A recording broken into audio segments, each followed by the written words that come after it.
Bonjour, Bonjour, vous allez bien? Ça ça va va et toi? super. Alors juste pour les personnes qui nous regardent, c'est la deuxième fois qu'on tourne cette interview, donc on va espérer que tout se passe bien cette fois-ci. On va commencer par le début. Qui êtes-vous? Alors, je commence ou tu Vas-y, commences? tu commences. Du coup, moi, c'est, Océane, je suis, c'est une bonne question. Je suis une jeune femme qui vient d'avoir 30 ans, je vis avec Thomas et je suis une, fan absolue de, tout ce qui est fanfiction et romance et webtoon aussi et fantasy de manière générale. Mmh. Vas-y. Oui, bah, moi je m'appelle, Thomas, je suis, responsable produit, voilà, j'ai travaillé dans plein de pays différents en tant que responsable produit. Je suis aussi un grand fan de fantasy depuis que je suis enfant. C'est vrai que, ça m'a permis de passer des moments pas forcément simples, quand j'étais gamin. Donc du coup, pour moi, la fantasy, c'est extrêmement important, c'est vraiment, ce qui m'a construit quand j'étais gamin et c'est vraiment ce que j'ai voulu reconstruire, à travers notre projet, voilà et c'est pour ça qu'on a fait, notamment Fantasy. Ok. Thomas, tu te présentes aussi en tant qu'auteur, est-ce que tu peux en parler Oui. un petit peu? Oui, je suis également auteur de fantasy. J'écris un livre de fantasy depuis, maintenant, très longtemps, trop longtemps peut-être. Non, ça fait je pense au moins 5 ans, plus de 5 ans Plus de même, 5 ans, ouais. que je l'écris donc bah, c'est comme je pense comme la réalité de beaucoup d'auteurs, c'est de cumuler un travail et d'écrire en parallèle, c'est pas forcément, facile, la réécriture, je suis en phase de réécriture quand même, donc j'ai fini le 1er jet, mais c'est vrai que tout est très long, mais ouais, je suis aussi auteur de fantasy sur de la low fantasy, ouais. Ok, très bien. Je reprends mes questions parce que du coup j'ai oublié la suite. Oui, on va parler un petit peu d'abord de vous, de votre parcours, et puis après on reviendra sur l'application plus en détail avec plein de nouveautés, il paraît. Mmh. Alors, quel est votre rapport à l'imaginaire? Alors, si je commence ou tu commences? Comme tu veux, vas-y, commence si tu veux. OK, je commence. Du coup, moi, l'imaginaire, comme j'ai dit, je suis une grande fan de fanfiction. C'est comme ça que j'ai commencé, en fait, avec l'imaginaire, quand j'étais jeune. C'est vraiment ce qui m'a permis de m'échapper. J'étais dans un lycée où c'était assez compliqué. J'avais une relation avec mes parents qui était pas toujours simple non plus et donc du coup, c'est vrai que, bah, les fanfictions pour moi, c'était un peu, forcément les fanfictions Harry Potter, c'était le début et puis, ça a été vraiment une porte ouverte vers un nouveau monde, une nouvelle façon de lire et c'est ce qui m'a notamment permis d'apprendre l'anglais, que j'utilise maintenant aujourd'hui tous les jours dans mon travail. Mais comme quoi ça ouvre de grandes choses et c'est je vais dire une bouffée d'air frais et quelque chose qui, arrête mon cerveau. Voilà. C'est vrai. Moi, le rapport à l'imaginaire, c'est l'évasion, l'aventure. En fait, je pense que quand j'étais gamin, j'étais le genre de petit enfant qui courait partout et qui s'imaginait, combattre des choses dans des châteaux, des choses comme ça et en fait, moi, pour moi, l'imaginaire, ce qui est super important, c'est que c'est vraiment un truc qui me permet de m'évader et quelque chose qui me permet, de le relâcher le stress, les angoisses du quotidien, notamment quand j'ai travaillé pendant un certain moment à Paris. C'est vrai que, bah, c'était très agréable dans le métro de mettre le casque et juste, de partir, quoi et j'en avais vraiment besoin. C'était vraiment quelque chose qui était de l'ordre de la survie tant quand j'étais, ado, gamin et même, adulte, en fait et c'est pour ça que j'ai eu envie de recréer ça avec Océ parce que c'était vraiment, quelque chose qui, je trouve, qui nous manque, un petit peu. Ouais. On veut faire rêver. C'est le but de la fantaisie, je crois.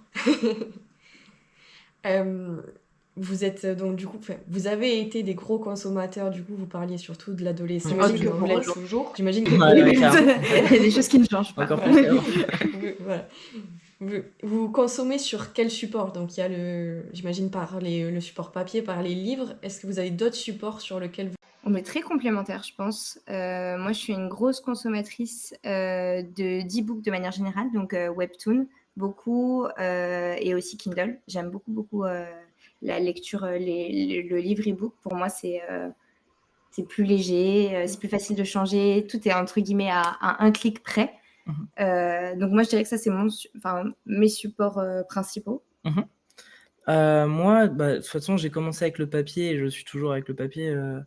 J'adore, enfin, je pense que j'ai une utilisation à peu près similaire à beaucoup de lecteurs, c'est-à-dire, je lis, beaucoup de papier et les livres que j'aime beaucoup, bah, je les prends de manière, collector et cetera.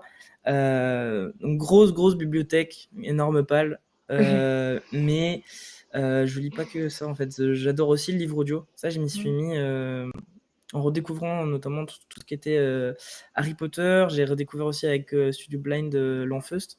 Et c'est vraiment génial. En fait, j'adore. C'est vraiment dur de s'y mettre au départ. Mais une fois qu'on est dedans, ça va vraiment vite, quoi. Et c'est vraiment très immersif. Donc j'adore le support audio. J'adore aussi le support.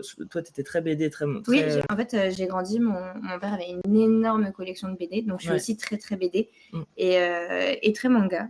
Ouais. Et voilà, en plus. Ouais, mais moi, manga, pareil aussi. Ouais. Tout ce qui est solo leveling. Enfin, j'ai vraiment adoré regarder des mangas. J'ai un pote aussi qui fait que ça et qui me donne tous les bons plans. Donc ouais, je suis très manga. Puis pareil, hein, les séries à fond, les films, Ouais. enfin tout ce Ça, qui on en va regarde avec. Même énormément. les jeux Ouais. vidéo en soi. Enfin, genre, là, par exemple, Mm. ouais, il y a clair-obscur. Enfin, il y a plein de choses. Ouais. Vraiment, je les consomme sous toutes ces formes variées. Ok, alors on va passer à une question un peu plus Ok. compliquée du coup. C'est donc sur tout Ouais. support confondu, votre genre préféré, si c'est de la fantasy, un sous-genre de la fantasy, et surtout votre dernier. Ok.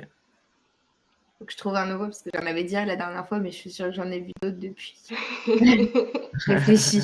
Moi, je préfère la romantaisie. Ça, c'est ce que je préfère. Ouais.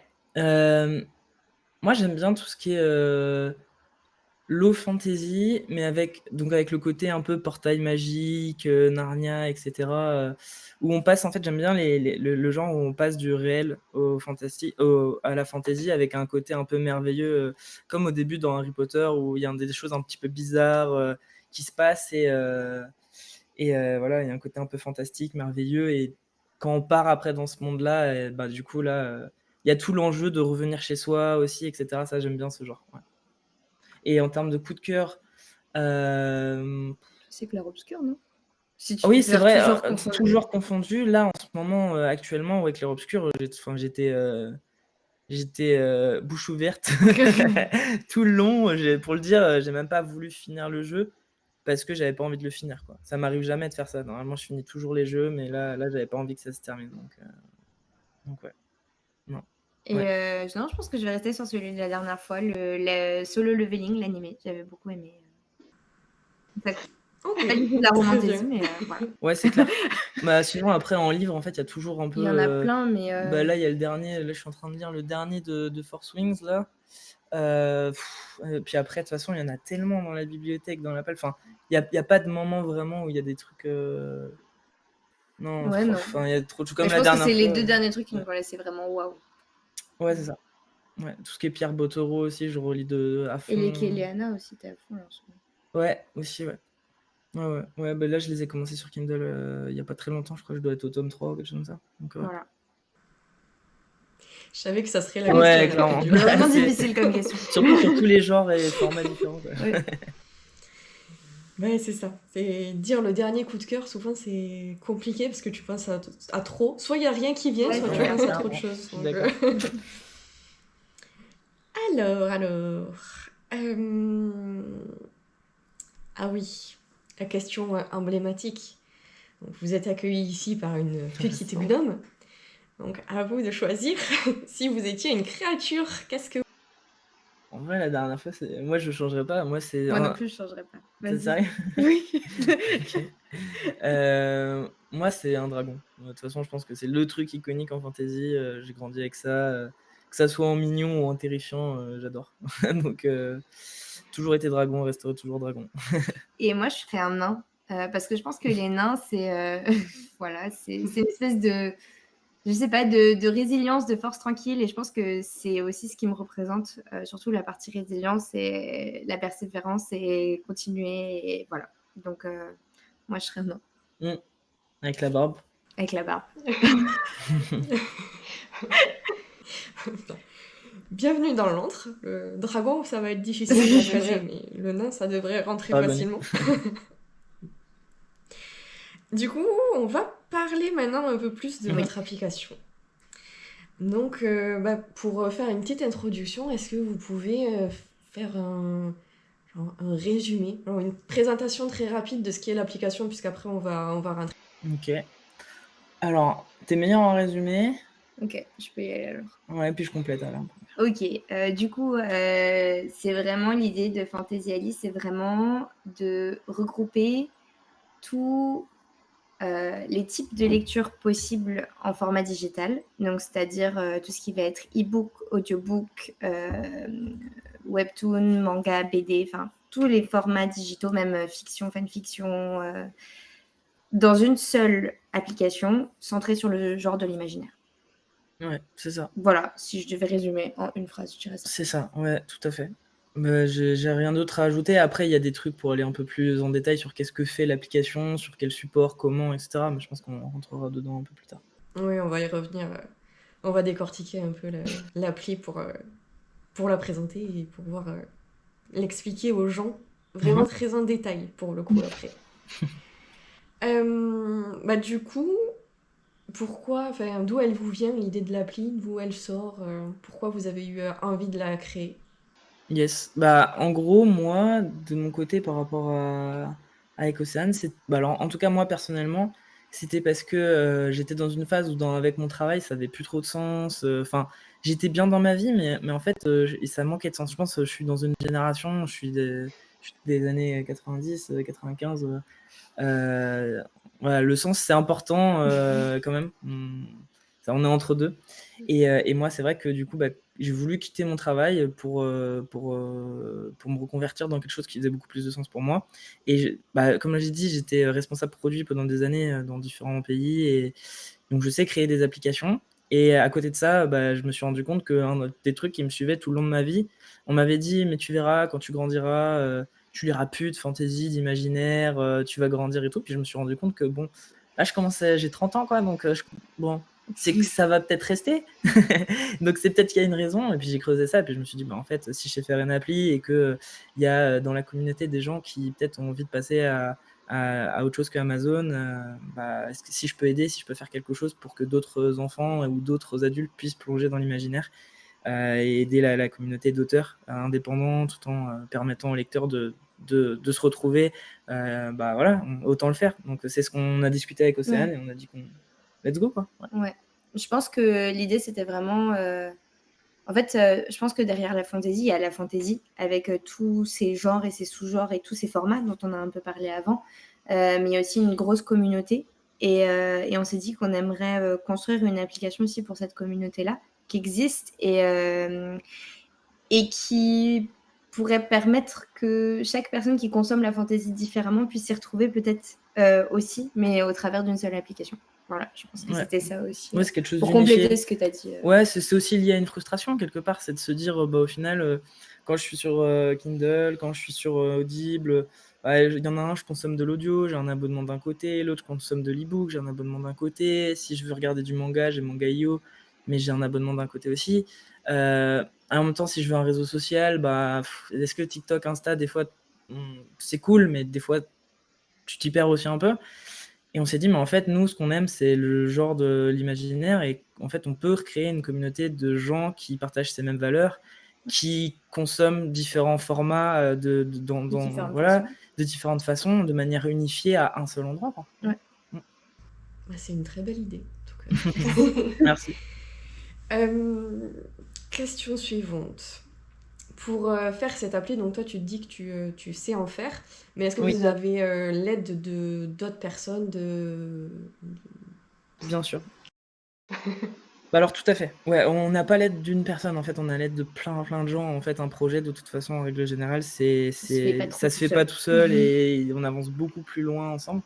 Donc ouais, non, on travaille avec du coup un studio qui s'appelle le studio de Bidibou, qui est un studio du coup de développement informatique. Donc on a la chance de travailler du coup avec Maxime, qui est un développeur senior très expérimenté, qui nous aide énormément sur la partie technique. Moi, quand bien même je sais créer des applications, on va dire au niveau du développement informatique, j'ai des limites. Lui comble bien toutes ses limites. Il travaille aussi avec une autre Océane, du coup. C'est pas celle-ci, c'est une autre, qui du coup travaille sur la partie UX/UI et qui nous permet vraiment d'avoir on va dire quelque chose qui plaît, on pense De en beaux tout cas, écrans. de beaux écrans. On travaille également du coup avec un avocat qui est du coup au barreau de Strasbourg. Qui est spécialisé notamment dans tout ce qui est marketplace, tout ce qui est vente en tout ça. ligne, etc. C'est vraiment, Ouais. enfin, je pense que c'est un peu les dessous qu'on se rend pas compte, mais il y a vraiment Ouais. beaucoup de contraintes légales et beaucoup de choses Oui. à. Oui. Enfin, dans tout ce qu'on fait, on est aussi en partenariat avec beaucoup de maisons d'édition. Ouais. Et il y a beaucoup de contrats derrière, il y a beaucoup de, Oui. voilà, de choses légales qu'il faut bien mettre en place. Et c'est vrai que d'être accompagné par quelqu'un, c'est vraiment indispensable. En fait. On est obligé. C'est aussi ça hein, qui fait que l'application, je pense qu'elle a pu voir le jour, c'est que en fait on vient pas du tout du monde de l'édition. Moi je viens du monde du produit, toi tu viens plutôt du monde un petit peu plus de la finance. Et en fait quand on s'est lancé, comme beaucoup de personnes qui se lancent, on se lance avec une idée. Et c'est vrai qu'en fait on savait pas les complexités que ça peut être dans le milieu de l'édition. C'est vrai que c'est très compliqué de proposer quelque chose. Le monde aussi du développement est un monde qui coûte extrêmement cher à développer une application. Tant en termes d'énergie pour avoir des partenariats que en termes d'économie. Mais au final, on essaie quand même de faire les choses bien et quand même d'avoir un produit qui est bien. C'est pour ça qu'on travaille notamment aussi avec des illustrateurs. On travaille avec un illustrateur qui nous a aidé sur la première partie, un peu sur les premiers brouillons, mais on travaille surtout avec une illustratrice qui s'appelle Marie BRD sur Instagram. Et elle notamment, c'est elle qui travaille pour nous faire une carte en fait illustrée. Donc pour rentrer un peu plus dans l'application, c'est vraiment pensé comme un jeu de rôle où le personnage est dans une carte qui est illustrée à la main par une illustratrice dans un monde un petit peu fantastique. Je te donnerai du coup les premiers éléments de la carte pour que tu puisses la voir, ce qui n'est pas le cas la dernière fois. C'est ça. Donc voilà, on va te montrer la carte qui est faite du coup par Marie. Donc, ça fait partie des gens qui travaillent avec nous. On en oublie très certainement parce qu'en fait au fur et à mesure à chaque fois on va travailler par exemple avec un musicien qui s'appelle Michel Gelfi, qui est notamment un artiste qui fait les musiques d'ambiance en jeu vidéo qu'on a signé récemment. Travaille aussi toutes les maisons d'édition. Toutes les maisons d'édition, donc ça on le gardera un peu secret, mais on travaille avec les plus grosses maisons d'édition, notamment sur la fantasy. On a des gros contrats encore de contractualisation en ce moment. On croise les doigts. La difficulté, c'est que c'est très très dur à intégrer. En fait, il faut se dire qu'il y a par exemple sur ce type d'application, pour pas qu'il y ait du piratage, des choses comme ça, il y a des demandes pour sécuriser l'application qui sont assez énormes, surtout quand on commence. Donc on va faire notre maximum pour que ça se fasse, quoi. Mais ouais. Donc on est accompagné en tout cas. C'est trop bien, je vois qu'il y a déjà eu beaucoup de changements depuis la dernière fois. Ouais. C'est vrai, je pense que ça fait 3 mois ou un truc comme ça à peu près. Donc ouais, le temps file et ça avance en fait. C'est pas parce que c'est pas encore sorti que ça n'avance pas. C'est trop bien. C'est ça, ouais. Du coup, vous avez encore oublié les deux éléments principaux de votre équipe, le soutien émotionnel. Ils sont là en train de dormir à nos pieds. On avait dit qu'on en avait oublié, on en a bien oublié. Appa et Mowgli qui sont un peu nos petites mascottes, notre chien et notre chat. Le chat qui a bien grandi quand même. Ils sont là dans toutes nos soirées, nos prises de tête, nos week-ends, à réfléchir, à penser. Ils sont là. Pour présenter un peu du coup Appa, Malamute d'Alaska, un peu chien-loup, gros husky, bien 40 kilos. Donc, 40 kilos d'amour. Voilà, que de l'amour. Et Mowgli du coup qui est un sibérien, un chat sibérien et qui est littéralement un chat-chien. Ouais. Donc tu l'appelles, il vient, c'est incroyable. Et son poil est hypoallergénique. Donc ça c'est pour les gens allergiques. Voilà, ça c'est très pratique. Voilà. Et c'est beaucoup d'amour. C'est nos deux mascottes, c'est ça. Et je parle d'eux parce que pour les gens qui se poseraient la question pourquoi elle nous parle de ces énormes animaux, c'est parce qu'ils sont présentés sur l'Instagram comme faisant partie de l'équipe. Donc, ils font partie de l'équipe. C'est les gros soutiens émotionnels de cette équipe. Il faut le dire. Et on en a besoin. De temps en temps, ils font des vidéos aussi où ils se font des câlins, des bisous, ils se font la guerre. Ils font leur vie. Voilà, Appa et Momo, vous aurez les photos. Exactement. C'est ça, Et, Comme dans Avatar. exactement. j'allais dire, les meilleurs auront la référence. Mais oui, Absolument, ouais, pas spoil. pardon. C'est pas grave. Vous Vous avez parlé, le vrai Avatar. vous avez parlé beaucoup des autres personnes, du coup, dans votre équipe. Et vous n'avez pas parlé de vous, ce que vous faites, vos rôles à vous. On n'a pas du tout le même rôle dans le sens où Thomas est vraiment à 100% sur l'application. Ouais. Alors que moi, je travaille. Je travaille. Donc, moi, je suis analyste financière pour une entreprise qui régule les marchés financiers en Belgique. Donc, je fais ça en plus à côté. Je vais plutôt m'occuper de tout ce qui est, un peu lié à mon métier, mais tout ce qui est la partie business model et structure financière. Et Thomas gère plutôt tout ce qui est vision, développement produit, où est-ce qu'on va, qu'est-ce qu'on fait, les partenariats. Il coordonne un peu tout. Ouais. Je suis le gars stressé, quoi. Non, c'est vrai. Ça se soigne, hein, mais ouais, non, mais c'est du coup, ouais, quand tu es à 100% sur le truc, c'est là où du coup, ton temps est fragmenté en plein de choses. Donc, mon temps, on va dire, est fragmenté sur, comme tu l'as dit, la vision produit, développer le produit, savoir qu'est-ce qu'on veut faire.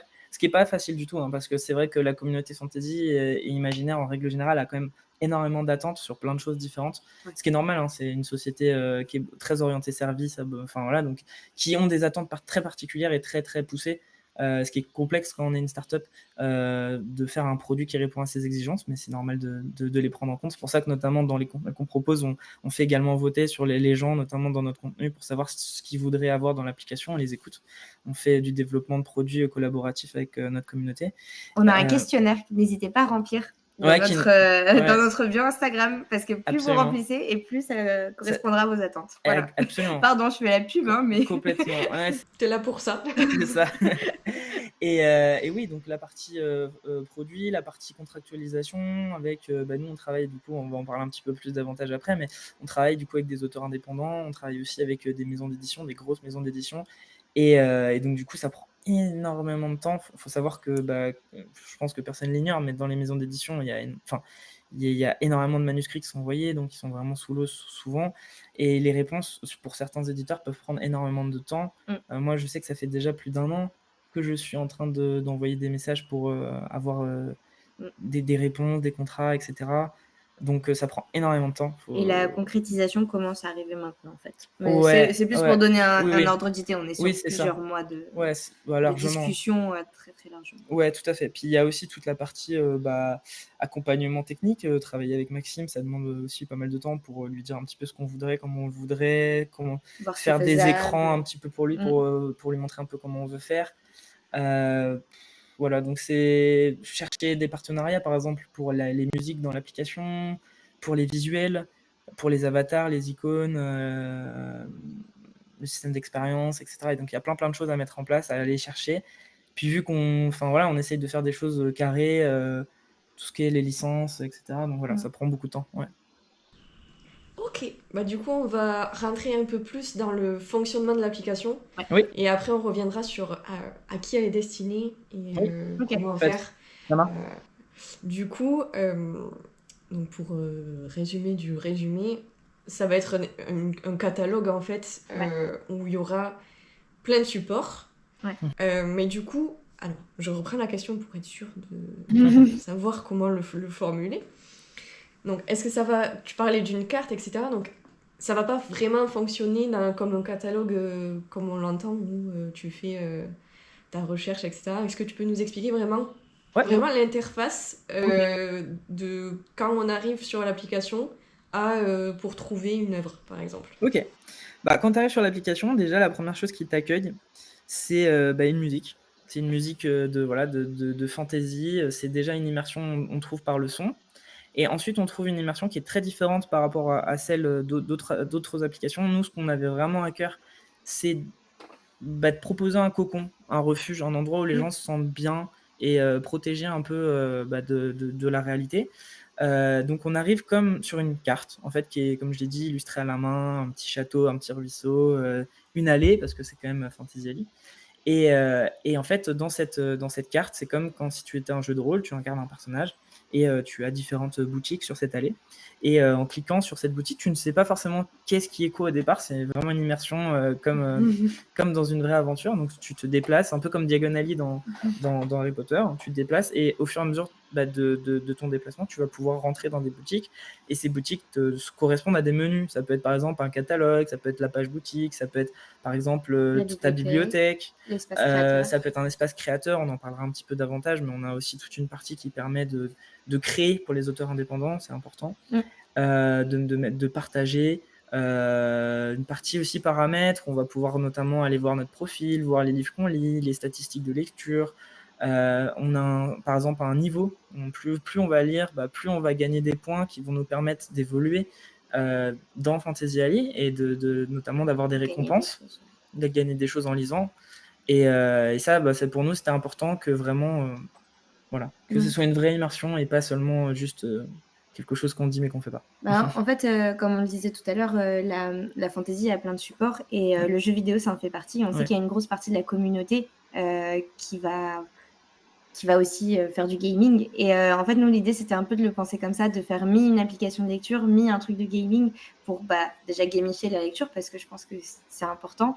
Et puis vraiment pour compléter complètement l'univers, tu vois, vraiment avoir pas juste de la lecture, mais avec un petit truc en plus. C'est ça. C'est trop bien. Vous allez voir, je vais passer assez rapidement d'une question à l'autre parce que sinon je vais dire c'est trop bien, j'ai trop hâte à chaque réponse. Je vais vite me concentrer sur mes questions. Donc du coup, un catalogue, vous l'avez dit un peu, donc il y aura plusieurs supports de lecture.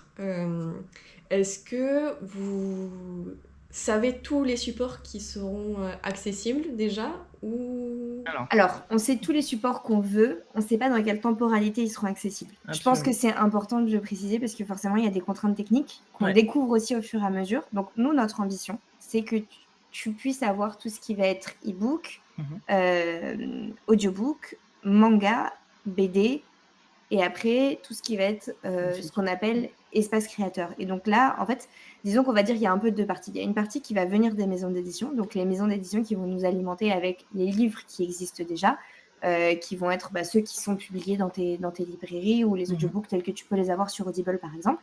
Donc ça va être une partie, on va dire, où tu achètes livre par livre, voilà, tout ça. Et après, tu as une partie qu'on voudrait faire qui est espace créateur. Et l'idée, c'est que là, tu puisses publier. Si toi, tu as envie de dessiner des webtoons, tu peux publier un webtoon. Si tu as envie d'écrire, tu peux publier un texte. Et si tu as envie de lire chez toi à voix haute ton œuvre, tu peux le publier comme ça. Donc ça, c'est notre ambition, que tous les formats existent, mais des deux côtés, que ce soit dans l'espace création comme dans l'espace maison d'édition. Oui, c'est né aussi. Alors, c'était une idée qu'on avait déjà de base, mais c'est un truc qu'on a un peu testé aussi avec la communauté dans l'idée de proposer un catalogue et de se dire, OK, est-ce que vous voulez un catalogue avec tel format, etc. C'est vrai que du coup, plusieurs formats revenaient. Et notamment, voilà, nous, c'est comme tu l'as dit, notre vision, c'est vraiment d'être multi-format. Comme je l'ai dit, c'est une application où tu peux tout retrouver à un endroit. Ça sera, c'est sûr, parce que c'est notre vision, donc on arrivera à la faire. Même si parfois c'est compliqué, on y arrivera, il n'y a pas de problème. Mais c'est vrai que c'est pas forcément ce qu'on arrivera à faire dès le départ, parce que pour des contraintes techniques, par exemple sur le livre audio, je pense, alors c'est très technique, donc je vais aller très très rapidement dessus parce que sinon ça va pas intéresser les gens. Mais c'est vrai que la différence entre de l'e-book ou de l'audio, c'est que l'audiobook, on est obligé de les héberger chez nous sur nos propres serveurs, ce qui demande des contraintes de sécurité énormes. Pour des maisons d'édition, c'est normal. Hein. Quand on va prendre Hachette, quand on va prendre des très grandes maisons d'édition, ils ont des contraintes de sécurité qui sont absolument normales contre le piratage. Et ce qui suppose notamment, voilà, c'est assez lourd à mettre en place. Donc en tout cas, nous, le lecteur, il est prêt. Il faut qu'on arrive à avoir maintenant des choses intéressantes. Mais par contre, d'un point de vue créateur, si jamais tu as une belle voix et que tu cherches à lire ton livre, bien écoute, tu seras le bienvenu chez Fantasy Alley. Il n'y a pas de problème. Même si tu n'as pas une belle voix. Même si tu n'as pas une belle voix. C'est vrai. Tant que tu lis ton livre, en fait. Non, mais voilà, on a décidé de plutôt orienter la niche sur la thématique imaginaire plutôt que de l'orienter sur un type de livre. Et je pense que ça peut être aussi un bon moyen pour les gens qui n'ont jamais sauté le pas, par exemple du livre audio, de se dire bon j'essaye et je vois, et puis si ça plaît pas, mais au moins on aura essayé et voilà. C'est ça, exactement. Ouais. Parfait. Je vais orienter vers vraiment le côté utilisateur dans le sens consommateur. Ok. Ouais. Et après, on reviendra sur le côté plus créateur parce qu'il y a plein de questions et je pense que la plupart des gens qui vont regarder l'interview, c'est plutôt des créateurs. Donc, on va les faire D'accord, attendre ok. un petit peu encore. Pas de souci. Donc, du coup, tu parlais vous parliez d'imaginaire. Mhm. Il y a écrit fantasy quand même dans le titre de l'application. Mais dans les genres qu'on pourra trouver sur l'application, c'est ouvert à quel point sur l'imaginaire? Ouais, bah, généralement, en fait, en anglais, on dit, enfin, je sais même pas si c'est en anglais, en fait, non, mais on dit SFFF, Ça. donc c'est en gros tout ce qui est science-fiction, fantasy, fantastique.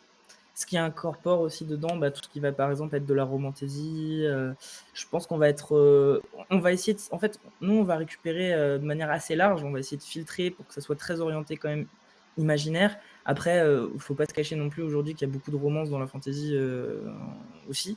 Donc ça, c'est un genre qu'on intégrera. Ça sera pas forcément ce qui sera le plus visible parce que je pense qu'il y a d'autres applications qui les mettent en avant. On les retrouvera dans l'application. Mais nous, ce qui nous intéresse dans un premier temps, et en tout cas c'est dans les premières versions de l'application, c'est ce qu'on va essayer de mettre en avant le plus, c'est vraiment que les fans de fantasy, d'imaginaire s'y retrouvent déjà. Et surtout fantasy, je dirais. Ou voilà, de mettre en avant tout ça. Ok. Toujours vraiment dans le côté plus consommateur, vous aviez parlé d'un lieu sur la map voilà, pour retrouver ses lectures, etc. Est-ce qu'il y aura, comme on peut retrouver sur les plateformes de lecture actuelles, un système de notation pour les œuvres, les différentes œuvres? Alors, c'est pas prévu pour l'instant. Je sais pas si on va aller vers ça parce qu'il y a du plus et il y a du moins dans la notation. Je pense que ça peut être très positif. Enfin, ça peut permettre de guider dans les recommandations de lecture, Ouais. mais ça peut aussi, on va dire, impacter les auteurs. Et nous, notre idée, enfin, je pense que tu es auteur, tu publies un truc et tu prends des 2 ou des 1 sur 5 juste parce que la personne n'a pas aimé un truc parce que on peut aussi, quand on est consommateur, des fois, on a tendance à être exigeant et à pas forcément penser à la personne en face qui va recevoir la notation. Donc, nous, on était plutôt partis sur une idée que tu puisses, si tu le souhaites, discuter avec l'auteur, de créer plutôt des chats par rapport à chaque roman. Pas forcément des notations, mais peut-être un truc qui dit moi j'ai aimé ou j'ai pas aimé. Enfin, juste dire que tu as aimé, tu vois. Donc, ce serait plutôt tourné positif. Ouais. Mais je pense pas qu'on partira sur un point de vue notation parce que je pense que ça colle pas trop avec ce qu'on veut faire. Parce que si on dit à tout le monde, ok, tentez votre chance, essayez, écrivez, et qu'à côté de ça, ils se prennent un mur parce que les autres... Enfin, forcément, si tu es en compétition, entre guillemets, avec des gros livres publiés, bah voilà, ça peut souffrir la comparaison. Ouais, moi, je nuancerais peut-être un peu quand même sur le fait de dire que ça, c'est ce qu'on pense aujourd'hui à l'heure Ça veut actuelle. pas dire que ça va pas changer. Voilà, et c'est ça que je veux dire aussi, c'est que au final, on a quand même on a un Discord où on va pouvoir échanger, on partage beaucoup, tous les jours sur nos réseaux, on est beaucoup dans la collaboration, que ce soit avec les auteurs et les lecteurs. Je pense que sur ce genre de choses, en fait, on le verra au lancement, en fait. On le verra, en fait, on va très vite avoir des discussions avec les auteurs qui sont les pionniers, ceux qui veulent rentrer sur l'application le plus vite possible. Et eux-mêmes nous diront, ok, moi j'ai besoin d'avoir ou pas un système de notation. Et en fait, on adaptera. Nous, on est vraiment... Notre vision, c'est une chose. C'est ce qu'on pense. On est obligé d'avoir une vision quand on crée un produit. Après, il nous appartient qu'en partie. En réalité, cette application, elle est vraiment faite pour les gens qui l'utilisent. Et s'il y a ce besoin-là, on le fera, en fait. Oui, c'est ça. Et voilà. Nous, notre vision de base, c'était d'avoir un cocon et un refuge, que ce soit pour les lecteurs comme pour les auteurs. Et c'était de proposer quelque chose et les gens se sentent bien. Si les gens se sentent bien avec un système de notation, on le fera. En fait. Oui. C'est tout. Tout à fait. Oui, ça rejoint en fait la question que j'allais poser par la suite, c'est est-ce que par exemple en tant que lecteur, on pourra recommander un livre soit à une personne en particulier, soit aux autres personnes. Vous avez aussi parlé de réseau social, donc du coup c'est comment un peu ça va s'agencer. C'est quoi votre vision sur ce point-là de Mhm. l'application? Du coup, sur la partie réseau social, en fait, nous, on a une partie sociale dans l'application, en effet, qui va être tout ce qui est messagerie, le fait de pouvoir parler aux gens dans sa lecture. Ça, c'est un truc qui est méga important. En soi, on le voit sur des applications de lecture comme Audible, par exemple, Kindle, Nextory, enfin d'autres applications de lecture qu'il peut y avoir, donc Kubo, etc. C'est une fonction qui est complètement absente aujourd'hui. C'est pour ça qu'on se compare. En fait, on n'est pas en concurrence par rapport à ce type de plateforme, parce qu'en réalité, on fait quelque chose qui est tellement sur de la niche, qui est tellement fantasy, qui se veut un cocon, qui se veut social, etc., que en fait, c'est une expérience de lecture que vous trouverez juste pas ailleurs, en fait. Et c'est pour ça, et ça passe notamment par le social, à travers le fait de pouvoir, comme je l'ai dit, discuter, avoir un Discord associé qui est lié à tout ça, donc de pouvoir appeler les gens, parler directement avec des personnes pendant que vous lisiez, avec Organiser des lectures communes si on veut. absolument. Il y a plein de... Voilà, et tout ce qui est une partie commentaire, tout ce qui est des likes, etc. Donc il y a plein de choses en fait sur la partie sociale qu'on va mettre en place. À voir maintenant, c'est comme je le dis toujours, on va voir un petit peu dans les échanges qu'on va avoir au niveau du lancement, qu'est-ce qui est le plus important en fait pour pouvoir mettre en avant. On a aussi une campagne Ulule qu'on voudrait faire aussi idéalement. En fait, ça va être des choses qui vont... en fait, ça va être la communauté qui va nous dire est-ce que vous voulez une partie sociale d'abord, plus d'immersion, etc. etc. Et on a plein d'idées. On a plein d'idées, plein de choses à proposer. Maintenant, c'est à la communauté de choisir par rapport à ça. Mais oui, en effet, on va mettre en place toute cette partie sociale. Et il y aura évidemment, par exemple, pour les créateurs, des moyens de se mettre en avant aussi directement dans l'app. Ça, c'est une partie qui est très importante pour nous. Au-delà de l'application, notre idée, c'était vraiment aussi de permettre aux auteurs indépendants de vivre en fait de leur métier d'écriture. Moi-même, auteur, quand j'ai commencé à un petit peu mieux connaître le milieu, imagine, moi j'imagine très bien, t'imagines mes 5-7 ans, ce qui est énorme pour les auteurs, je suis vraiment désolé, c'est vrai que j'écris très lentement, mais quand tu sors un livre en 7 ans, t'as plutôt envie quand même d'être mis en avant et que ça soit pour quelque chose, que tu sois lu, quoi, pas d'avoir de lecture, quoi. Et nous, on trouve qu'avoir à la fois un endroit, un espace où tu peux parler, un espace où tu peux lire, et un espace où tu peux aussi vendre ce que tu produis, et faire lire ce que tu produis, que ce soit de manière gratuite ou que ce soit de manière payante, c'est important et c'est le bon endroit. En fait, si je suis écrivain de fantasy et que j'ai envie de vendre de la fantasy, quel est le meilleur endroit qu'une application de fantasy, tu vois, pour lire. Moi, ça rejoint pareil, la question que j'allais poser, c'était si l'application allait, elle, mettre en avant certains titres, certains auteurs, ou ça serait vraiment aux auteurs et aux créateurs de se mettre eux en avant. Alors, il y a plusieurs, je dirais, il y a plusieurs parties. Il y a une partie avec les maisons d'édition qu'on signe, il y a une partie d'engagement qu'on prend, que s'ils font des promotions ou que s'ils ont un nouveau titre qui sort, ça fait partie, on va dire, d'un des engagements qu'on a forcément de mettre ce titre-là en avant, des choses comme ça. Ça, c'est ce qu'on signe et c'est contractualisé. Sur tout ce qui est... Mais ça, c'est, on va dire, la partie édition. Et après, il y a tout ce qui va être espace créateur. On essaye vraiment de le réfléchir pour que chacun puisse faire un peu comme bon lui semble. Donc, si toi, tu crois en ton truc... Alors, il faut dire que déjà, l'espace créateur, l'idée, ce serait que ce soit du chapitre par chapitre. On serait plutôt sur un format des webtoon, sites fanfiction, webtoon, enfin tous ces trucs-là. L'idée, c'est vraiment de Wattpad, ce serait plus de faire un truc chapitre par chapitre. Et qu'en fait, soit tu choisisses de les mettre gratuitement, soit tu choisisses de les mettre contre un petit prix. Voilà, ça, ce sera un peu à ta guise, toi, en tant qu'auteur. Et ce qu'on aimerait mettre en place, c'est de permettre aux auteurs de... C'est un espèce de système de... J'allais dire curation interne, mais c'est pas... Mais si tu veux, je peux en parler si tu veux, ouais. C'est en gros... en fait, ça, il y a plusieurs choses. Et à la fois, la curation et la promotion, c'est deux choses différentes. La curation, c'est tout ce qui va te mettre en avant les différentes œuvres. Et tu l'as très bien dit, il y a deux systèmes par rapport à ça. Il y a un système avec les maisons d'édition, qui est une demande aussi de la communauté d'avoir des livres, les dernières sorties, etc., qui sortent. Donc ça, il y en aura une catégorie maison d'édition, les dernières sorties, etc. Et on aura une autre catégorie qui sera les créateurs, les nouvelles pépites de demain sur de la fantasy, les livres que vous ne lisez pas ailleurs, qui sont sous-représentés par exemple sur Amazon, et que vous aurez l'occasion de lire, et ces auteurs-là, on souhaite les mettre en avant. Nous, une des idées qu'on avait aussi derrière tout ça, c'est de se dire, c'est quand même dommage parce que la fantasy en France, on a quand même des très beaux auteurs, on a quand même des très belles plumes et qu'elles sont elles sont pas toujours bien mises en avant et on peut le comprendre, c'est que la masse fait que c'est difficile en fait de mettre tout le monde en avant. Nous, ce qu'on s'est vraiment dit, c'est qu'à terme, moi, l'ambition que j'ai, en tout cas moi que j'ai eu au départ au moment de créer l'appli, c'était de faire en sorte qu'il y ait des pépites en fantasy qui percent, pas seulement au niveau national, mais aussi au niveau international, et de pouvoir accompagner ces gens-là.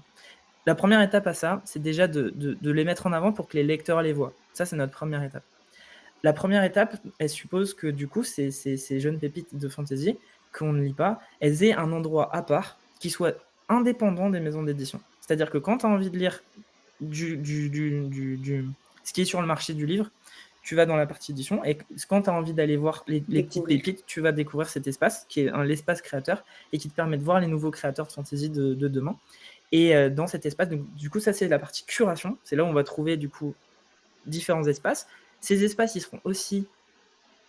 On va essayer de le faire de cette façon-là, mais on va voir avec la communauté ce que les gens préfèrent, soit par catégorie de lecture, c'est-à-dire moi, mon genre privilégié, c'est la high fantasy, c'est la romantasy, c'est le... Voilà. Ou alors par besoin. Envie d'un café ce matin, ou mauvaise journée, ou tu vois, tu sais, ça peut être des besoins où j'ai envie de se rassurer, envie de pleurer, et en fait, tu as juste une curation de livres par rapport à un besoin que tu as en tant que lecteur.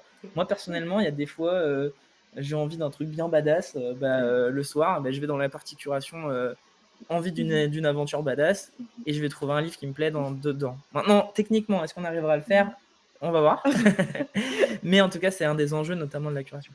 Maintenant, ce que tu as dit par rapport à la partie promotion, ce qu'on avait aussi en tête, c'est qu'aujourd'hui, je trouve que, et on l'a vu quand on a fait les études de marché et les différentes enquêtes auprès des auteurs, une des grosses frustrations qu'il y avait, c'était le marketing. Et franchement, on partage ce point de galère de faire du marketing. Nous, on vient pas du tout du monde des réseaux sociaux. Franchement, je suis un méga boomer sur ça. Je crois que j'utilisais Facebook pendant méga longtemps. Donc là, se mettre sur TikTok, pas évident. Mais on comprend les difficultés que c'est de se mettre en avant. Il y a tellement de règles à savoir et tout. Et en fait, au bout d'un moment, on s'est dit, mais en fait, je suis écrivain, quoi. Enfin, je suis pas community manager. Donc nous, notre objectif, c'est aussi de permettre aux auteurs d'arrêter de se prendre la tête avec de la promotion sur Insta, TikTok. S'ils veulent continuer de le faire, il n'y a pas de souci. Mais en tout cas, nous, ce qu'on voulait, c'était proposer un système alternatif où les auteurs peuvent se mettre directement en avant dans la plateforme. Et plus ils souhaitent s'investir dedans, et plus ils vont être mis en avant. Donc on a un système de niveau de promotion qui permet d'aller à on va dire des pubs ou des bandeaux avec son œuvre, à carrément un système de régie publicitaire où quand on arrive sur l'application, il y a 3 secondes où l'utilisateur il va avoir une pop-up avec la couverture de ton livre. Donc faut s'imaginer que si tu es un auteur de fantasy ou d'imaginaire et que tu sors ton livre et qu'il y a 10 000, 20 000, 30 000, 40 000 utilisateurs qui voient ton livre le jour de ta sortie et qui lisent ce que tu écris, en fait, c'est peut-être un peu plus puissant que de faire une pub, un Instagram Ads ou TikTok Ads qui va te coûter les 3 yeux de la tête. Donc voilà. Et en fait, on s'est dit, mais en fait, pourquoi pas faire simple, quoi ? Ça devrait être simple, en fait, d'écrire un livre et de le promouvoir. En fait, on s'est dit, on aura la bonne communauté qui va... Enfin, quand un auteur va publier, vu qu'on fait une niche sur l'imaginaire, techniquement, les utilisateurs vont aimer l'imaginaire. Et donc, quelqu'un qui va publier, s'il se montre à déjà un public qui est plus réduit et qui est plus visé, ça ne veut pas dire que ça va convertir à tous les clics, mais ça veut quand même dire que ça va quand même augmenter son pourcentage de conversion, quoi. Ouais, puis sans forcément être en vidéo pour les gens qui sont pas à l'aise, de montrer leur visage ou des choses comme ça. Là, ça va être juste, vas-y, montre ton livre, montre-nous un petit peu de quoi parle ton livre. T'as un espace où tu peux le faire et où les gens ont envie d'acheter ce que tu fais.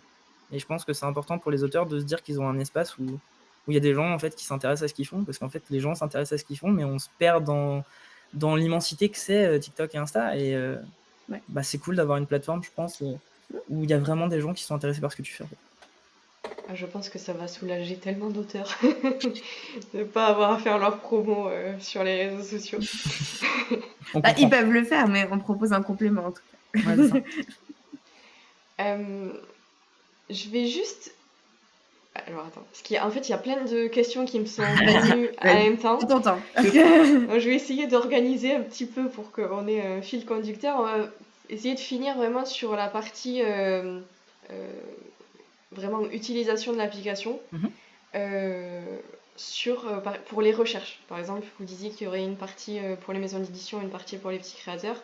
Mhm. Mais si on recherche, j'imagine qu'on peut naviguer et découvrir Oui. ce qui est proposé.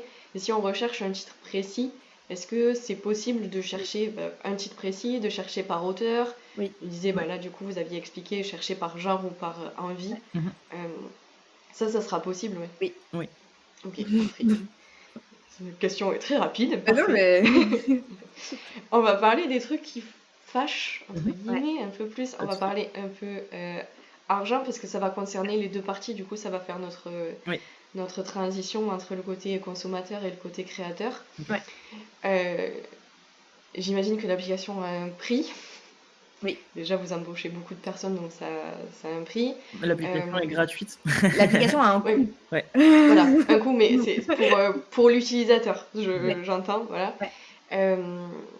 L'application sera gratuite, mais les achats seront payants. Forcément, tu vas pas avoir un livre gratuit alors que tu l'achètes sur. Ouais. Faut savoir que, alors, juste pour le monde de l'édition, c'est du prix unique. Donc, c'est pas nous qui fixons les règles. Ouais, c'est la loi. Je vais te dire l'e-book d'Harry Potter. Si il décide que c'est 3,99 €, ce sera 3,99 € sur toutes les plateformes où tu pourras trouver l'e-book Harry Potter. Et si tu as une promotion et qu'il est à 0 €, ce sera le même prix sur toutes les plateformes. Ouais. T'as une loi qui s'applique qu'aux e-books pour l'instant, mais qui fixe le même prix pour tout.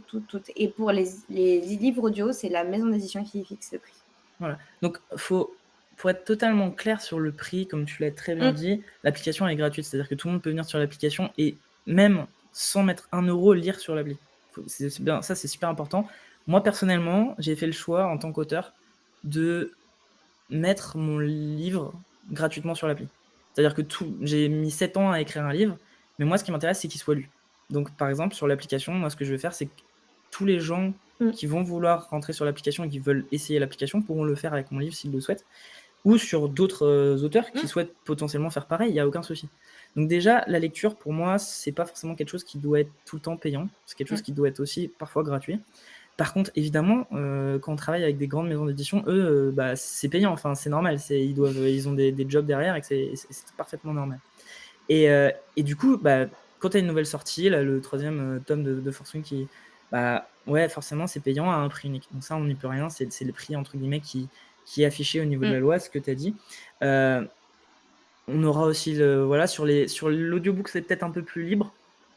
Mais les prix sont fixés par les maisons. Voilà, donc ça, c'est sur la partie édition. Sur la partie créateur, en fait, c'est le créateur qui définira son prix, tout simplement. S'il ne souhaite pas en mettre, il n'en met pas. Il n'en met pas.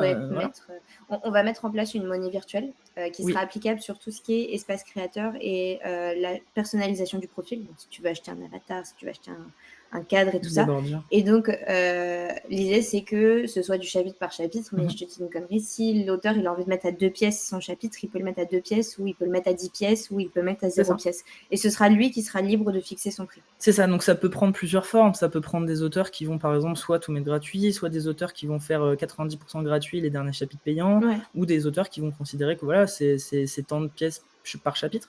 Et en fait, nous, on croit vraiment en l'idée que les gens vont se réguler eux-mêmes et qui vont avoir des habitudes d'achat. En fait, plus on est large, plus on est libre, plus ils vont définir comment ils ont envie de consommer l'application. On est à ce point-là dans cette idée même qu'on ouvre l'application à des importations externes. C'est-à-dire que, par exemple, tu as, on va dire, acheté un livre ailleurs, ou tu as un fichier provenant d'ailleurs que tu as pu télécharger. Eh bien, si tu souhaites l'avoir sur l'application, tu vas pouvoir importer ce livre-là, le lire directement sur l'application et gagner des points et des récompenses en lisant. Donc, par exemple, si tu as une bibliothèque à toi, chez toi, numérique, et que tu souhaites l'importer, tu vas gagner des récompenses en lisant, tu vas pouvoir personnaliser les choses sur l'application et l'utiliser au même titre que d'autres personnes, en fait. D'accord. Et il n'y aurait pas un système d'abonnement, tu vois, par exemple, comme dans Amazon, où du coup tu as droit à tant d'ouvrages gratuits, entre guillemets, puisque c'est compris dans l'abonnement. Alors, Ouais. Et les streams. Comme tu veux, ça dépend de l'espace. En fait, Ouais. pour l'instant, pour les e-books, c'est pas possible. Pour tout ce qui est e-book de maison d'édition, c'est pas possible. Ouais. C'est beaucoup de contraintes techniques de mettre ça en place. C'est que de l'hébergement local. Enfin, c'est des gros coûts, c'est des grosses contraintes, c'est les mêmes contraintes de sécurité qu'on mentionnait tout à l'heure sur l'audiobook. Ouais. Il y a beaucoup de conséquences qu'on ne voit pas forcément derrière, Ouais. qui fait que pour commencer, on va pas être capable de proposer ça. Ça veut pas dire qu'on sera jamais capable de le faire, ça veut juste dire que pour l'instant, on peut pas commencer comme ça. Ouais. Parce que c'est juste pas faisable. Ouais, bah, Vas-y. c'est ça en fait. En fait, il faut vraiment se dire deux choses. Là, je rentre un peu plus en technique et je vais sortir tout de suite après de ça. C'est juste que, en fait, quand tu fais de la vente à l'acte, tu es revendeur, ce qui est plutôt facile à faire. Alors que quand tu fais un abonnement, tu es hébergeur. Et du coup, c'est des contraintes de sécurité qui sont assez lourdes. Que ça soit sur du livre audio ou l'ebook. Maintenant, tout ça, c'est quelque chose qui sera possible. Mais qui sera possible quand on va grossir, en fait. Quand on va grossir, on aura peut-être un peu plus de moyens et donc du coup, on aura potentiellement une équipe de sécurité qui nous permettra de proposer un abonnement. Et aussi, on est dans une phase où on a besoin aussi de comprendre ce que veulent les gens aussi sur l'application. Ouais. Est-ce qu'ils veulent... Il y a plein de formes d'abonnement, en fait. Tu peux avoir un abonnement plus ou moins illimité, tu peux avoir un abonnement, par exemple, sur de l'audio avec un crédit audio, tu peux avoir un crédit temps, plein de choses qui sont possibles. Et je pense qu'on a d'abord besoin de voir un petit peu comment les gens veulent consommer et on a besoin d'avoir déjà une communauté qui grossit et qui nous dit un petit peu ce qu'ils préfèrent. Et bah, ça va nous permettre, nous aussi en grossissant, de trouver la bonne application pour pouvoir avoir un abonnement. Par contre, ça ne veut pas dire qu'on n'a pas d'abonnement pour autant. On n'a pas d'abonnement sur la partie édition.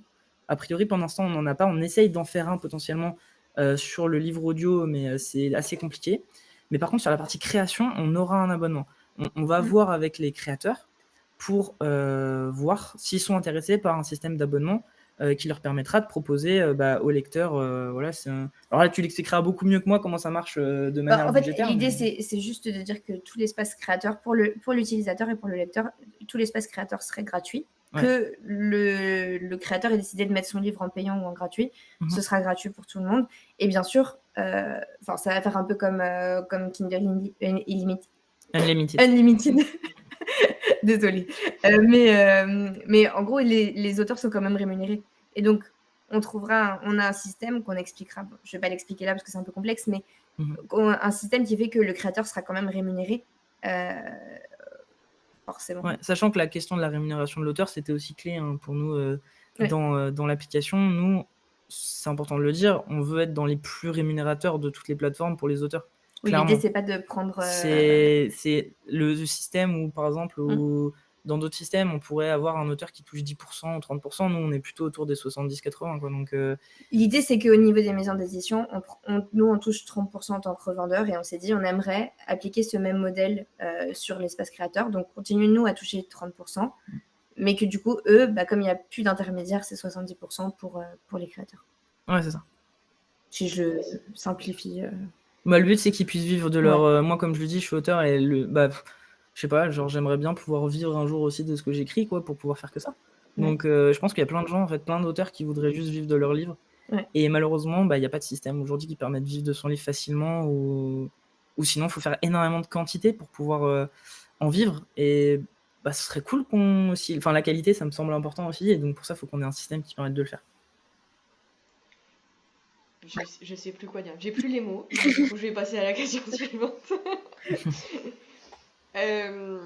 Du coup, on va parler. Là, on va entrer vraiment dans le côté plus créateur, du coup. Ouais. Donc, vous l'avez abordé déjà un petit peu, mais donc on pourra mettre des e-books, donc chapitre par chapitre plutôt. Des audiobooks faits par soi-même, chapitre par chapitre aussi. Okay. En fait, l'espace créateur te permettra, quand tu seras dessus, de loader tout ce que tu veux, mais chapitre par chapitre.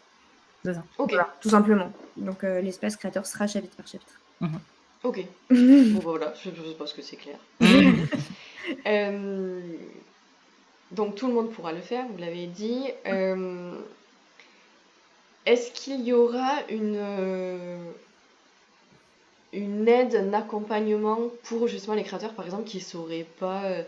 je dis des exemples un peu au hasard, mais quelqu'un qui c'est son premier livre, il sait pas forcément Ouais, comment faire la mise en page, ou pour ouais, l'audiobook, il sait pas comment enregistrer. Enfin, absolument. Bah, alors nous, comme j'ai dit, on a un Discord qu'on va mettre en place et qu'on est en train de faire avec Maxime et qui bah, notamment aura, mais directement une app, hein, en fait, une partie bah, fichiers ressources, ressources utiles, qui sera à la fois un outil où on aura les recommandations pour avoir le meilleur type de qualité sur l'application, histoire d'avoir quand même de la qualité sur l'appli.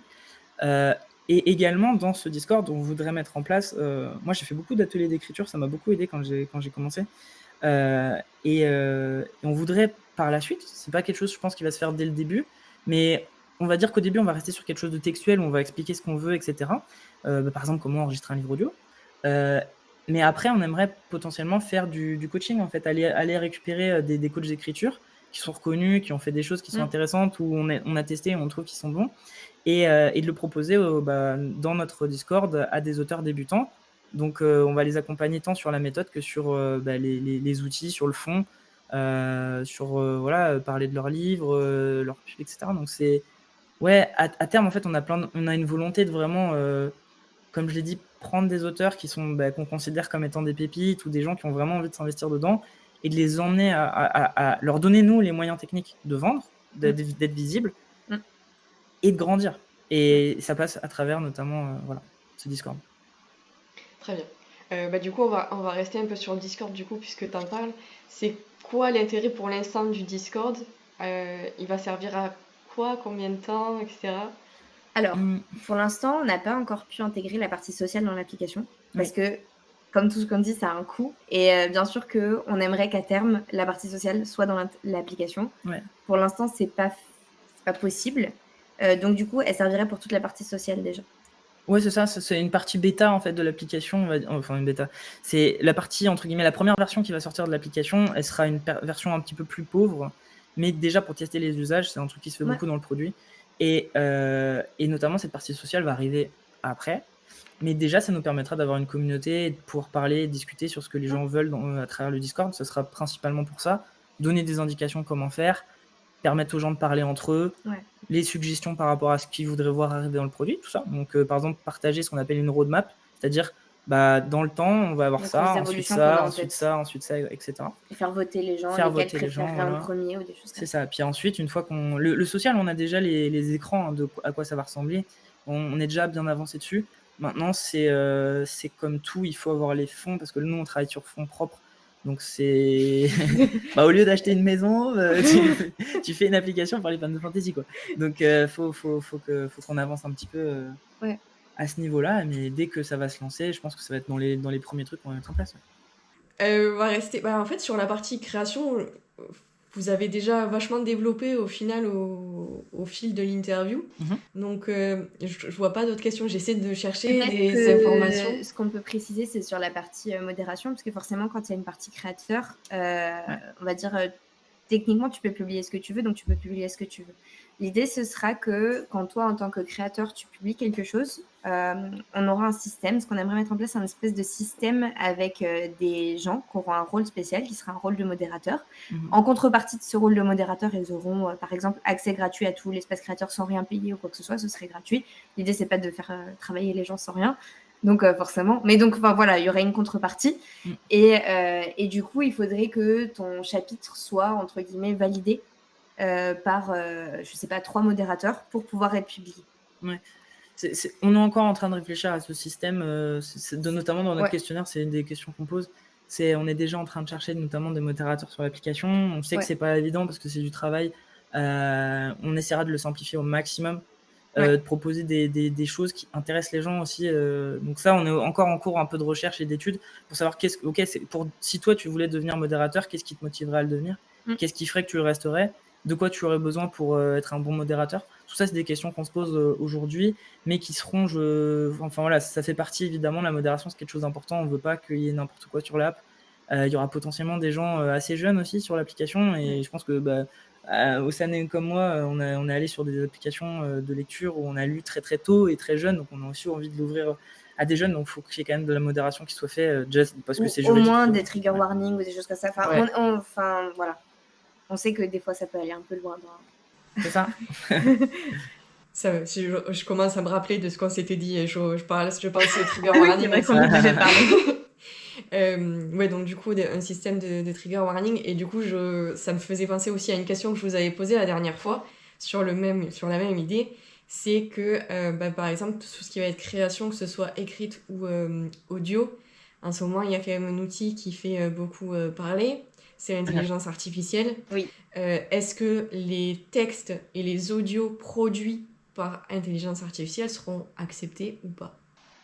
Alors, l'IA, c'est un vaste sujet. Franchement, il n'y a pas de bonne Ouais. réponse à ça. Parce que si je te dis qu'on ne fait pas l'IA, le truc, c'est que nous, imagine, je sais pas, tu mets tout ton argent dans un truc et tu te dis, mince, dans 5 ans, mon produit il est obsolète parce que j'ai pas mis d'intelligence artificielle, bah, t'es un peu dégoûté, quoi. Et en même temps, il y a des méga limites et on veut respecter les auteurs. Enfin, Ouais. moi-même étant auteur, je peux pas. Enfin, il faut forcément respecter mon œuvre parce que j'ai pas mis autant de temps pour que quelqu'un le recopie. Enfin, et je comprends complètement tous les auteurs qui pensent comme ça. Et donc, comment on trouve un entre-deux? Nous, la vision qu'on a de l'intelligence artificielle, c'est que ça doit être un outil qui nous permet de faire des choses mieux, tout en respectant ce qu'on fait. Donc déjà, première chose, l'IA Act en France, on va le respecter quoi qu'il arrive. Enfin, je veux dire, on veut être dans la loi. Et par contre, on pense quand même mettre de l'IA. De toute façon, on va sonder la communauté à ce niveau-là pour savoir ce qui est possible. Nous, on pense à des usages qui pourraient être intéressants. Notamment, on a le phénomène de book boyfriend en fait, qui est extrêmement fort au niveau de la fantasy, de la romantasy.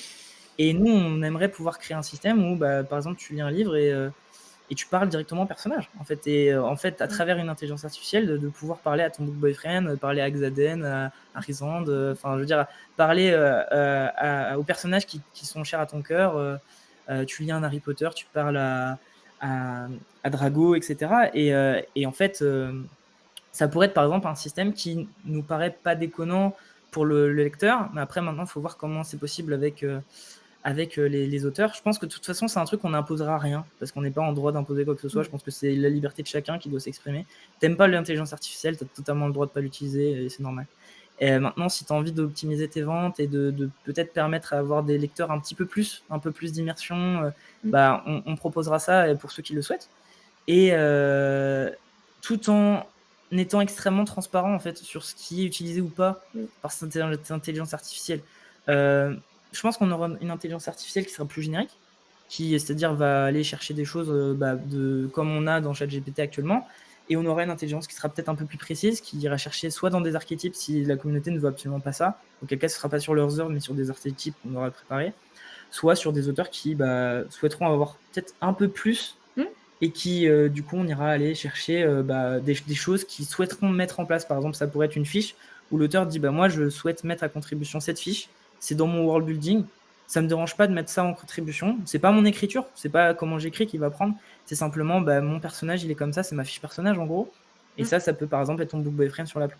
Voilà, donc c'est des systèmes qui viennent compléter, améliorer, mais jamais remplacer en fait. Ça c'est super important. Et c'est pour plus tard bien sûr.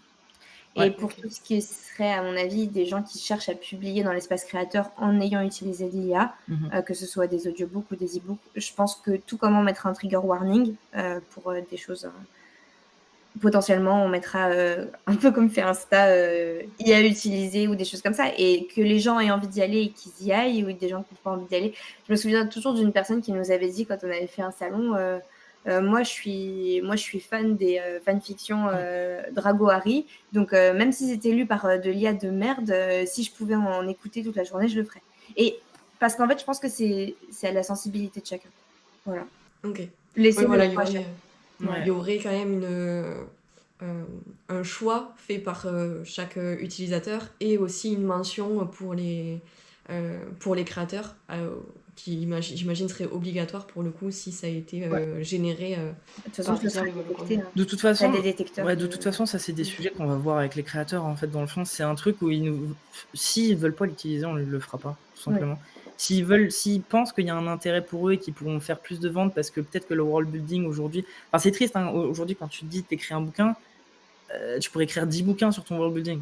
Et nous, notre idée derrière, c'est qu'on se dit, en fait, est-ce qu'on pourrait pas utiliser ce world building pour créer de la valeur pour les lecteurs à travers l'IA sans que ça prenne ton écriture et que du coup tu te dises pas, oh non, j'ai pas envie d'utiliser l'IA parce que déjà j'aime pas l'IA, mais aussi parce que j'ai pas envie que ça remplace mon écriture et que plus tard j'ai plus de métier. Là, c'est vraiment l'idée de se dire, est-ce qu'on peut pas créer de la valeur sur des trucs que tu utilises pas en règle générale quand tu écris ton livre, et là on le mettrait en valeur. Mais voilà, c'est cette idée de jamais remplacer mais de complémenter. Ouais. Ok, bon, je pense que ce sera clair. Après, chacun fera comme il veut au final. Oui. C'est ça. On arrive vers la fin. Du coup, on va vraiment là juste aborder, vous parliez du Discord, de la recherche de modérateurs, d'interroger votre communauté pour avoir des idées, etc. Qu'est-ce qui se passe en ce moment? Comment on peut vous aider? Comment ça marche? Tu parlais aussi peut-être d'une campagne de financement participatif. Expliquez-nous tout ce qui se passe. Alors, je dirais qu'en ce moment, là maintenant tout de suite, on fait face à des difficultés techniques qu'on doit trouver un moyen de surpasser, de dépasser, qui nous font un peu prioriser ce qu'on va mettre dans notre première version de l'application. Le reste ne sera jamais abandonné, ce sera juste pour le futur. Donc je pense qu'une première chose qui serait possible, c'est de répondre à nos petits questionnaires sur Insta ou qu'on peut mettre sur TikTok de qu'est-ce que vous préféreriez, ça ou ça, parce qu'en fait, ça va nous aider à prioriser. Et le gros questionnaire qui prend 10 minutes, mais qui est cette fois dans la barre d'infos dans Linktree, en fait. Ouais, exactement. Et je pense que rien que ça peut nous aider parce que on se rend compte que les choses vont peut-être prendre des fois plus de temps que ce qu'on pensait, vont être un peu plus complexes que ce qu'on pensait ou un peu plus de financement que ce qu'on pensait. Et pour l'instant, ce qu'on demande juste déjà, c'est une aide à la priorisation. Ça, je pense que c'est le premier truc. Ouais, moi je dirais, en effet, le fait de prioriser, c'est méga important pour savoir ce que vous voulez avoir en premier. Mais comme tu l'as dit aussi, en fait, c'est un truc qui va arriver au bout d'un moment. Donc de toute façon, ça, c'est juste savoir ce que vous voulez en premier, quoi. Là où moi, je dirais, je nuancerai aussi un petit peu. Nuance. C'est d'avoir déjà une base, en fait. Parce que c'est peut-être bête à dire, mais aujourd'hui, quand on va forcément aller voir aussi des gens, des partenaires, par exemple, financiers, pour pouvoir développer l'application, ils vont nous dire, OK, mais est-ce que ça intéresse vraiment votre truc? Parce que la fantasy, moi, je connais pas. C'est un truc bizarre. Est-ce qu'il y a vraiment des gens qui lisent de la romantasy? T'es là, va sur BookTok, eux, ils y vont pas, donc ils voient pas. Donc c'est important, en fait, déjà de construire une communauté qui soit de plus en plus nombreuse.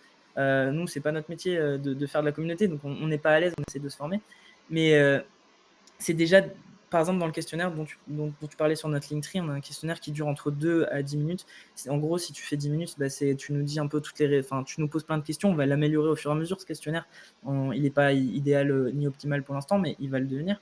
Voilà, tu passes 10 minutes, tu nous donnes plein d'infos, ou tu passes 2 minutes et tu nous dis si tu es un auteur ou un lecteur et si tu veux être sur l'app et qu'on te contacte. Et déjà d'avoir une liste, en fait, au démarrage de l'application avec un certain nombre d'auteurs, un certain nombre de lecteurs, un certain nombre de modérateurs, nous, c'est hyper précieux parce que ça nous permet, déjà de nous savoir s'il y a des gens qui sont intéressés par ce qu'on fait, 2, de potentiellement monétiser pour pouvoir ensuite aller voir des partenaires financiers qui nous permettent de vous donner, en fait, ce que vous attendez le plus vite possible, en fait, parce que plus vite on a l'argent, plus vite on peut produire sur l'application et donc délivrer des fonctionnalités. Et évidemment, dès le lancement, avoir des partenaires, notamment des auteurs, c'est hyper important pour l'application, notamment sur l'espace créateur, d'avoir une partie où vous avez vos œuvres en avant. Déjà, c'est important pour vous, mais c'est hyper important aussi pour nous, pour que les lecteurs, quand ils arrivent sur l'application, ils aient des choses à lire, en fait. Ils aient des petites pépites qui sont sur cette application qu'ils peuvent lire, en fait, tout simplement. Donc, je dirais, remplissez le questionnaire, dites-nous si vous êtes intéressé, lâchez votre email et de toute façon, on vous contactera en premier parce que vous êtes les pionniers, on vous donnera les moyens de mettre vos livres sur l'application si vous êtes auteur, et si vous êtes lecteur, vous serez les premiers à lire, voilà, tout simplement. Je mettrai le lien dans la barre d'infos de la vidéo, comme ça, les feignants, ils n'auront pas à aller chercher trop loin. Ça, c'est gentil. Écoutez, on arrive vraiment à la fin. La dernière fois, je vous avais posé une question parce que vous avez testé en fait l'application entre guillemets sur un salon. Mais du coup, j'imagine que les choses ont beaucoup évolué depuis. Est-ce que Vous avez quelque chose à rajouter sur cette expérience ou pas du coup? Non, je pense que c'est vraiment intéressant. Maintenant, on essaye de le faire via le questionnaire, mais je pense que c'est vraiment important qu'on garde ce lien et qu'on continue de recevoir des retours des futurs utilisateurs forcément sur ce qu'on développe. Notre idée, c'est de faire, comme l'a dit Thomas tout à l'heure sur un autre sujet, mais en fait, on a notre vision, mais ce qui compte, c'est aussi ce que les gens veulent. Donc nous, notre vision, on aura toujours une vision pour tout de toute façon, mais on veut pas faire notre vision, on veut faire ce que les gens ont envie d'avoir aussi. Et donc, on a commencé avec notre vision, c'est ce qu'on avait fait dans ce premier salon. Et justement, en fait, de se confronter au retour des gens, ça nous a fait évoluer notre vision. Et par exemple, c'est là où on a eu l'idée de l'espace créateur, c'est là où on a eu l'idée du multiformat. En fait, de discuter, d'échanger, de recevoir des retours, ça nous permet vraiment d'affiner le produit et d'aller le plus possible vers quelque chose qui intéressera les utilisateurs. Et ça, c'est vraiment notre objectif ultime, je pense. Ouais, le but, c'est pas de faire du fric pour faire du fric pour une app. Franchement, il y a d'autres applications pour faire du fric qu'une application de fantasy, clairement. Et c'est vraiment pas notre objectif là. Ça nous coûte beaucoup plus que je pense qu'on va gagner. On va être négatif de toute façon, mais l'idée, c'est juste de faire un truc qui plaît, parce qu'il y a rien de pire que de faire un truc qui te coûte de l'argent et qui intéresse personne. Vraiment, ça, c'est le pire truc. Donc, au moins que ça soit un truc qui intéresse les gens et qu'ils aient vraiment un usage, une utilisation qui soit qui répondent à un besoin ou qui crée des nouveaux besoins par rapport à des choses qui n'existent pas sur le marché. Et par rapport à ça, nous, il y avait quelqu'un d'ailleurs qui avait répondu ça sur le questionnaire et je trouvais très intéressant, c'était de dire ok, c'est cool de faire une application, mais il y a aussi besoin de créer quelque chose de physique autour de la fantasy, un groupe, des événements physiques, des choses comme ça. Ça, par exemple, c'est quelque chose aussi plus tard dans notre vision qui serait important pour nous. C'est de pas faire juste une application, mais de créer un mouvement, créer des choses où les gens peuvent se rencontrer, parler, discuter, aller en salon, aller dans des retraites d'écriture. Il y a plein de choses qui sont possibles à ce niveau-là et il faut juste grossir pour pouvoir les faire. Et par rapport au salon, évidemment qu'on va faire des salons physiques pour pouvoir parler de l'application, montrer l'application, faire tester l'application. Moi, personnellement, mon rêve, ce serait d'aller faire je pense, un gros salon de fantasy. Genre Épinal ou Salon du Fantastique. Et juste poser un siège et faire écouter des nouveaux formats que les gens connaissent pas, comme le livre audio, mettre un casque et écouter l'Enfeust avec tout le monde avec un réducteur de bruit et que juste les gens se posent et rentrent en immersion et de voir les gens se détendre. Moi, c'est vraiment ça que j'ai envie de faire en salon et de prendre aussi tous ces retours utilisateurs, etc. Donc on ira forcément dans les salons, on va continuer dans les salons et l'idée, c'est pas de faire juste un endroit virtuel, mais de créer vraiment une communauté où on peut aussi rencontrer des potes, des amis et pour ça, on a juste besoin de grossir et nous donner les moyens de le faire. Donc qui sait, peut-être que dans quelques années, il y aura un salon de fantasy. Peut-être. On va rêver grand. En parlant de rêver, ça va être la toute dernière question. Qu'est-ce qu'on peut souhaiter pour l'application, mais aussi pour vous? Pour l'application, je pense qu'elle trouve son public. Je pense que c'est...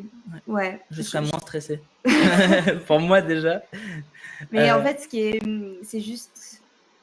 C'est ce qu'on a créé de plein de retours qu'on a eu de plein de gens et tout ça, et on aimerait vraiment que... on sait qu'elle sera pas parfaite forcément du premier coup. C'est le monde de la création et du développement, et on sera toujours là pour développer, pour améliorer les choses. Mais on aimerait que les gens essayent. Voilà. Moi, je dirais à court terme, les deux difficultés qu'on a majoritaires aujourd'hui, c'est les maisons d'édition, c'est compliqué techniquement. Donc, j'aimerais que on puisse proposer une expérience qui plaît aux gens et qu'on arrive à sortir de ces galères techniques ou juridiques ou de sécurité pour vraiment faire un truc qui plaise aux gens et qui a du sens et que les gens y trouvent leurs besoins. Ça, c'est le premier truc. Mais on va y arriver. Et le deuxième truc, c'est comme tu l'as dit, c'est qu'on trouve notre public. Aujourd'hui, on n'est pas très bon sur les réseaux sociaux, on n'a pas non plus une communauté énorme. Et je pense que on va renforcer ça dans les prochains mois à venir. Et le meilleur qu'on puisse se souhaiter, c'est que ça trouve ce public et que les gens arrivent à comprendre ce qu'on fait, ce qui n'est pas forcément facile à comprendre ce qu'on fait aujourd'hui, mais que les gens arrivent vraiment à venir et créer cette communauté, parce que ça, c'est un truc qu'on peut pas faire nous-mêmes en fait. On peut pas créer notre communauté. C'est que si les gens trouvent écho avec ce qu'on fait qu'on pourra créer cette communauté. Donc ça, c'est la première chose que je me souhaite, je trouve, sur court terme. Puis après, sur le long terme, si on rêve un peu, j'ai parlé du physique, ça c'est quelque chose qu'on souhaiterait mettre en place. Les coachings d'écriture, c'est quelque chose qu'on souhaiterait mettre en place. Une sorte d'académie type Poudlard un peu, où les gens ou les auteurs en herbe pourraient, à travers les années, qu'on puisse les accompagner le mieux possible et que ce soit vraiment centré sur ça. Et après, nous, il y a 2 pistes d'évolution de l'application. Ce serait soit au niveau sur les genres, c'est-à-dire partir de la fantasy, faire un concept et ensuite aller sur d'autres concepts, par exemple du thriller, des choses comme ça, et de faire des allées qui soient différentes, où tu fais un swipe sur la droite et en fait tu arrives sur du thriller, tu arrives sur du policier, tu arrives sur de la romance ou des choses comme ça, et que tu as différents univers, en fait, différentes allées, différents univers, ou qu'on internationalise le concept. On sait qu'en Allemagne, il y a énormément de gens qui lisent de la fantasy et notamment du livre audio aussi, et qu'on puisse proposer une expérience qui soit internationale pour permettre cette même expérience à d'autres personnes qui ont aussi besoin d'imaginaire. Nous, on pense fondamentalement que l'imaginaire, sans imaginaire, on ne peut pas rêver le futur, et donc du coup, notre futur, il ressemble un peu à rien si on n'arrive pas à le rêver meilleur. Donc c'est pour ça que c'est important l'imaginaire. C'était une très belle conclusion.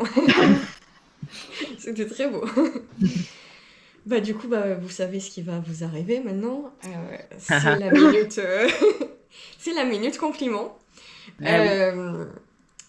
Du coup, toujours improviser. Donc je vais sûrement bugger plusieurs fois encore, vous inquiétez pas. Ça va reprendre un peu quand même ce que je vous avais dit la dernière fois. Donc c'est vraiment... Moi, je pense qu'il y a une grosse communauté de fantasy qui est un peu un sous-marin justement en France, parce qu'on n'a pas d'endroit où se retrouver, on n'a pas d'endroit qui regroupe tout ce qu'on aime et tout ce qu'on voudrait voir. Ouais. Et je pense que juste pour ça, vous allez avoir du succès. Vous allez avoir aussi beaucoup de succès parce que vous faites un travail quand même qui est fou. Et je le vois par rapport à la première interview mal enregistrée. Vous avez déjà fait tellement de choses, c'est fou. Et comme je l'ai dit dans l'interview, moi j'ai du mal à passer d'une question à l'autre de manière très journalistique, très professionnelle, parce que à chaque fois que vous disiez quelque chose, j'étais en mode « Oh purée, c'est trop bien, je vais Et donc, en tant que fan de fantasy, je sais que j'ai réagi comme ça. Je pense que beaucoup de gens vont réagir comme ça. Et je vous souhaite vraiment tout le meilleur. J'ai vraiment très hâte de voir le projet se concrétiser, de voir les évolutions aussi qu'il va y avoir. J'espère que vous allez avoir énormément de succès. Je vous le souhaite. Je vous souhaite que ça marche vraiment du feu de Dieu. Je pense, à partir du moment où la communauté fantasy aura trouvé, je pense que vous n'aurez plus trop de soucis à vous faire. Ça va être peut-être un peu dur pour la trouver, mais on va vous aider. On va mettre tout le réseau qu'on a. Je vais envoyer des messages à tout le monde pour vous aider. Non, c'est vraiment un super projet. Vous êtes des personnes super. C'est gentil. Et voilà, avec cette idée toujours de vouloir faire... c'est votre projet à vous, mais de vouloir le faire vivre aux autres, et donc de toujours demander l'avis, de toujours vouloir personnaliser pour les gens. Je trouve ça incroyable, et ça, je pense que ça en dit aussi beaucoup sur vous et sur votre façon de faire. Je suis fan, voilà. Mais peut-être m'arrêter là, parce que sinon ça peut durer très longtemps. Non, vraiment, je trouve le projet incroyable, et je vous souhaite beaucoup de réussite et beaucoup de bonheur aussi après dans votre vie à côté de mais vraiment, j'espère que ça va marcher. Je vous le souhaite du fond du cœur, et avec mes maigres moyens, je vous aiderai. C'est trop gentil. Merci beaucoup. C'est trop ça gentil. me touche beaucoup. Nous, on peut le faire aussi. On l'avait fait la dernière fois, on le refait aujourd'hui. Ouais. Merci pour ta gentillesse, pour ta patience. Ce qu'il faut savoir qu'on lui a redécalé 3 fois, 4 fois, 5 fois l'interview. Donc, vraiment désolée pour ça. Non, puis toujours un plaisir de te retrouver. De toute façon, je pense que tu as un échange qui est hyper sain, qui est vraiment facile. Et puis on sent que tu fais ça avec le cœur, et que que tu es une vraie amoureuse aussi de tout ça, et on te souhaite vraiment beaucoup de succès pour ce que tu fais, et franchement Nous, en tout cas, c'était un plaisir. On reviendra quand tu veux. Tu Et fais un cocon pour c'est ça, la personne que tu interviews. c'est Mais ça. c'est- On a envie de se confier à toi et On ça s'est fait, jamais senti ça mal fait à du bien. l'aise. On s'est Ouais, toujours non. senti bien. On s'est toujours voilà. Donc supportez-la, soutenez-la parce que ce qu'elle fait, c'est Elle le important. mérite. Elle le mérite. Voilà. Merci beaucoup. Mais oui, moi je sais déjà que j'utiliserai l'appli aussi, donc. Ouais, écoutez, donc on arrive à la fin. À part si vous avez un dernier mot de la fin, un message que vous voulez faire passer, Non. on Non, a pas terminé. spécialement. Voilà, c'est ce qu'on disait. C'était si vous pensez qu'il manque quelque chose aujourd'hui dans votre façon, enfin, de lire, de consommer la fantasy, ben, on essaye de remplir ce besoin-là. Voilà. Et si vous, Dites-le nous. dites-le nous et on est là pour vous. Et je pense que dans le fond, l'imaginaire, c'est tellement sous-coté par rapport à ce que ça apporte. Je pense qu'il y a tellement de gens qui se sont construits avec l'imaginaire. Et je pense que si on était tous ensemble et qu'on mettait tout ça à contribution pour vraiment créer un endroit où on se sent bien, et je pense qu'on est dans un monde où c'est tellement angoissant. Et je pense que voilà, si on est- si on avait moins peur et qu'on arrivait à créer un endroit où on peut tous rêver ensemble, bah, peut-être qu'on créerait un monde aussi qui est meilleur. Donc voilà, rejoignez-nous si vous pensez ça aussi. Très bien. Le mot de la fin, le plus joli mot de la fin que j'aurai, je pense, dans les interviews. Écoutez, merci beaucoup d'avoir été là une deuxième fois. J'espère qu'il n'y aura pas de soucis cette fois-ci. Bah, écoutez, je vous dis... ouais. Je vous dis à bientôt. Encore merci d'avoir été là. C'est toujours un plaisir de vous avoir. Et j'ai ma caméra qui s'est éteinte, elle a surchauffé à cause de la canicule. Mais pour les gens qui nous écoutent, je mets évidemment tous les liens en barre d'infos pour les retrouver. Allez remplir le questionnaire, c'est un ordre. Voilà. De toute façon, on est sur ma chaîne, je fais ce que je veux, c'est un ordre. Vous allez remplir le questionnaire. Et nous, on se retrouve bientôt. Ça Au marche. revoir. Merci. Ciao, ciao. Salut.